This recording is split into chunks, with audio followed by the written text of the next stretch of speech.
राधे कृष्ण राधे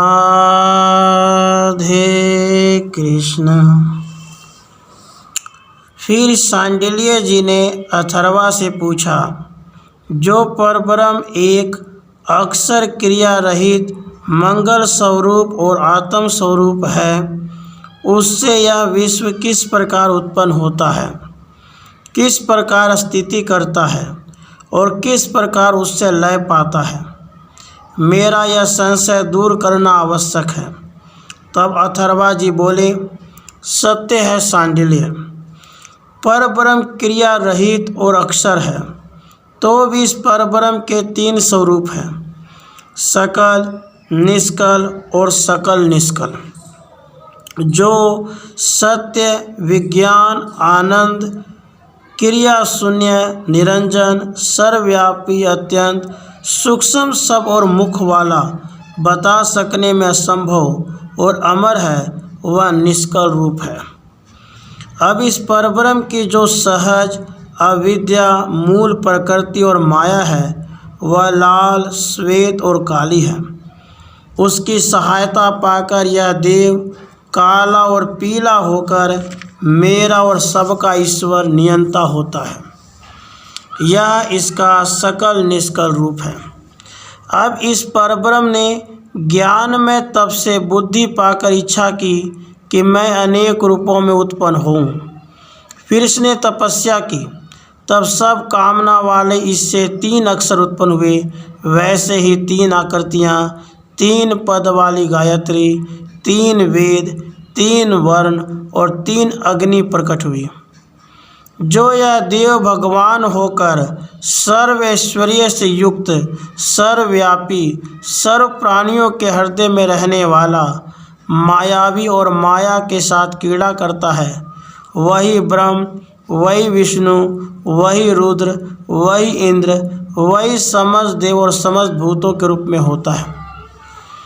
वही आगे, वही पीछे, वही उत्तर की तरफ, वही दक्षिण की तरफ, वही नीचे, वही ऊपर है। इस प्रकार सब कुछ वही है। यह देव अपनी शक्ति के साथ क्रीड़ा करने वाला और भक्तों के ऊपर अनुकंपा करने वाला। इसका शरीर दत्तात्रेय रूप, सुंदर रूपयुक्त, वस्त्र रहित, कमल को पंखुड़ी के समान कोमल, 4 भुजाओं वाला, भयंकरता रहित और पाप रहित प्रकाशित होता है। यह उसका सकल रूप है।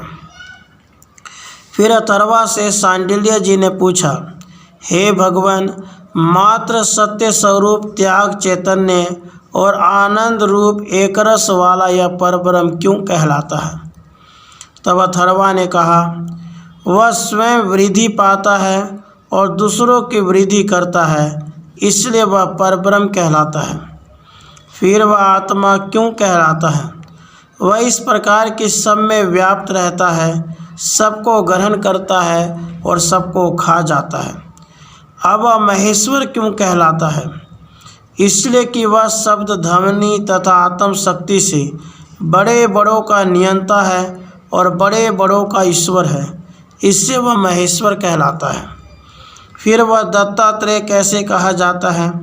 इसलिए कि अति दुस्तर तपश्चर्या करके अत्रि ऋषि ने पुत्र की इच्छा की, तब उनके ऊपर अत्यंत प्रसन्न होकर ज्योतिमय भगवान ने अपने ही स्वरूप उसको पुत्र रूप में दिया और वे स्वयं अत्रि और अनुसुईया से उत्पन्न हुए।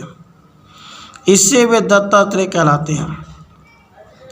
इन सार्थक नामों को जो व्युत्पत्ति सही जानता है, वह सबको जानता है। फिर जो विद्या द्वारा इस आत्मा की, इस परमात्मा की उपासना करता है, वह मैं ही परमात्मा हूँ, इस भाव से ब्रह्मवेता बन जाता है।